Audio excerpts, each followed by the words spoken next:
Hello, this is T B Wright talking with J.R. Argent. Yet again, want to talk with you about your experience coding here, like building out this card game with this sort of alchemical sort of thing. There's this alchemy. You're building it in Godot, and there's some of your design philosophies and the length of time by which you've been working on this thing. I didn't know you've been on this for as long as you have.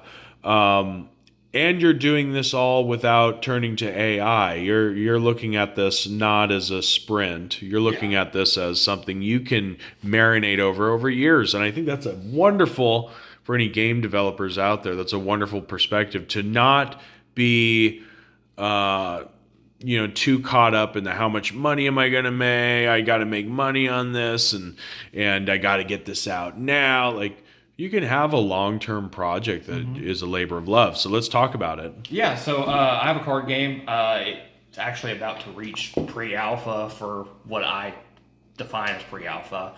And I think I'm going to name it Stellar Arcana is the title I'm going to go with. But it is a project I've been working on for at least a year now.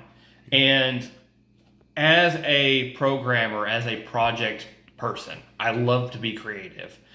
I've realized one of the downfalls of my creative process is I switch tracks a lot. Yeah. So when I started this game, I talked to myself. I was like, hey, I know that I am not very capable of sticking to one thing for super long when it comes to these creative projects. So I told myself, as long as I keep returning to this, it is a success. Right. That was the micro goal I set. And I very much took the time to be like, I'm going to think this is a 4-year scale. And that's actually surprising, because most people will take a game that takes 4 years of development and insist that they can get it done in 7 months. Yeah. And that becomes a 5-year project. Yeah. So you're coming at it with, I could see minimum 4 years working on this thing. That's pretty reasonable. And it's one of those things to where that was a necessity. I got to the point to where, after talking with you, I finally completed my first short story, Awakening. Yeah. And around that same time, I had started programming, but I hadn't got really into it yet for the game. I always had this idea. I've been around programming most of my life, most of my adult life, and I was like, well, I'm going to start this game. And then I finished my short story. And I was like, the way I finished that was I turned off everything, and I was like, 3 hours I am going to write, and what I write at the end is going to be the finish.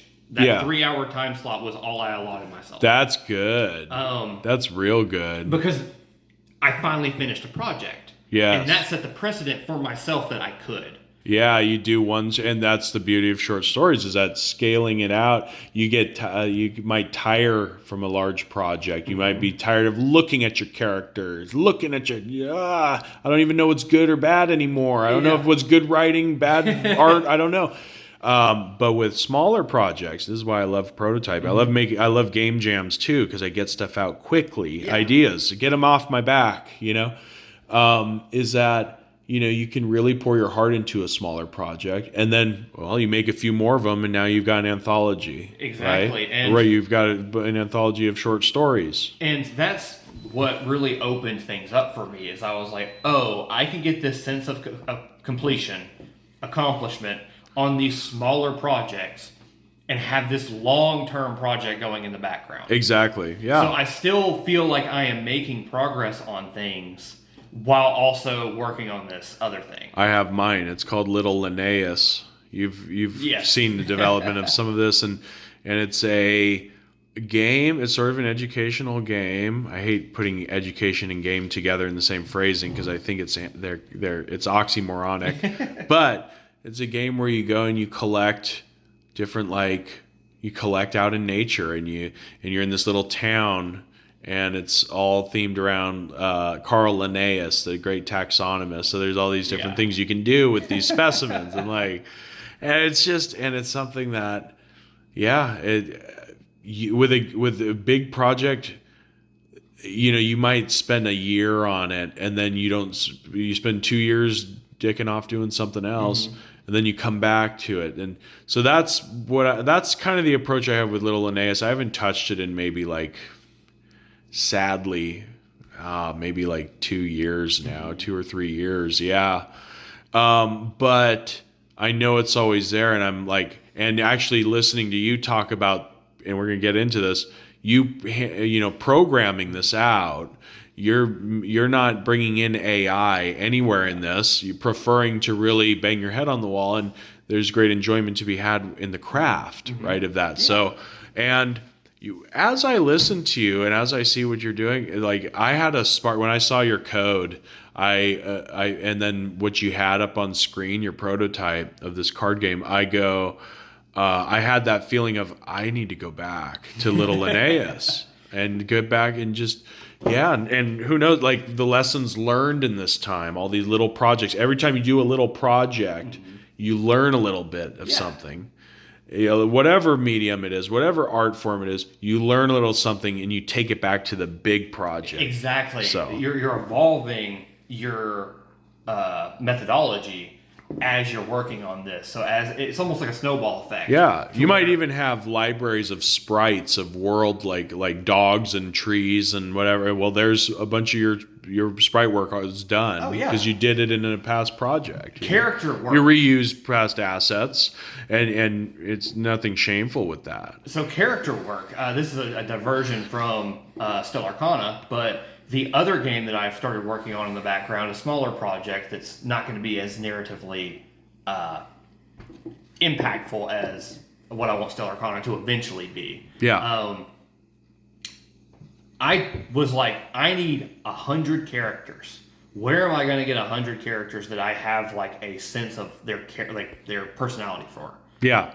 I was like, oh, my D&D work. Exactly. So I went and I was like, oh, I have this character named Ghoul Braka. Yeah. And I was like, Ghoul Braka is like a big buff dude. And he's got, certain quirks about him. Yeah. I'm going to take Ghoul Braka and make him a character in this game. Yeah. Instead of it being limited to the D&D world that I only show 5 people. Yeah. I'm taking this character and putting him here, and I'm going to use him so I don't have to do extra work for myself. That's like my Dr. Stormgren, who started off in a short story back in like 2014 of mine. James read it, and he loves that character, Dr. Stormgren. He's like this professor from a non-existent university, and he has no undergrads there. So he's basically got his own office, and he smokes a lot, and he's a department chair of a folklore department. He smokes a lot, and he brings like. He's become my curator. He's sort of like a pulpy noir type of character, and he gets into some pretty like arcane research and academic interests. So naturally, he's sort of like the curator in some of my works, like my tribal lore book that a blend of Kinnikinnick, which is coming out soon. There's a curator's note, and then a joint project James LaFond and I did called the Mutually Agreed Upon Slaughter, made with that ScentWright engine I was telling you about, custom engine. One of his short stories and mine were kind of gamified in this way, and Dr. Stormgren had the opening piece in there in this like mixed media experience. So, and he, and the more you use these characters, the more they.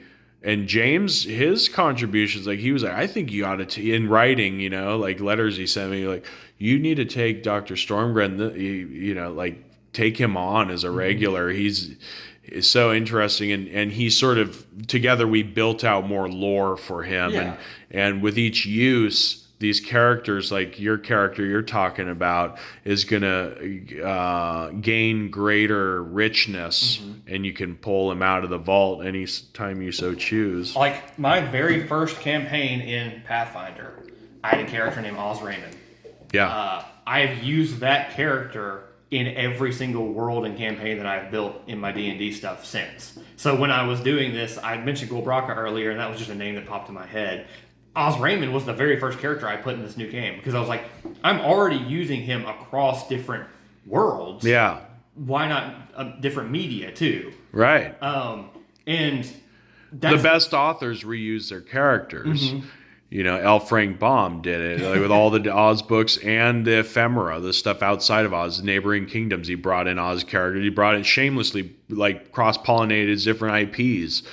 You've got Robert A. Heinlein, who brings out characters. They all meet up. Stephen King, you know, like with what is it? What's his series? The one where he brings in like everyone from all his works, and I can't think of it. Dark Tower or something. Dark Towers, yes. Yeah. You know, so this is a tradition that's rife in that, and I just think the characters gain a greater nuance. In that way. As you use them, you learn them more, and that can go for your techniques too when it comes to world building. So obviously, I'm coding a game. I've only got the gamified portion out yet. I haven't got the narrative that goes with it built. But as I'm doing these small projects, I'm building my narrative talents. I've got these short stories I've completed, and I felt like I started as a third person writer. Challenged myself to start writing more in first person. Which I think Awakening I wrote in first person, maybe. No, it was third. So I started in third person, and I've forced myself to go more first because it's more difficult for me to write that way.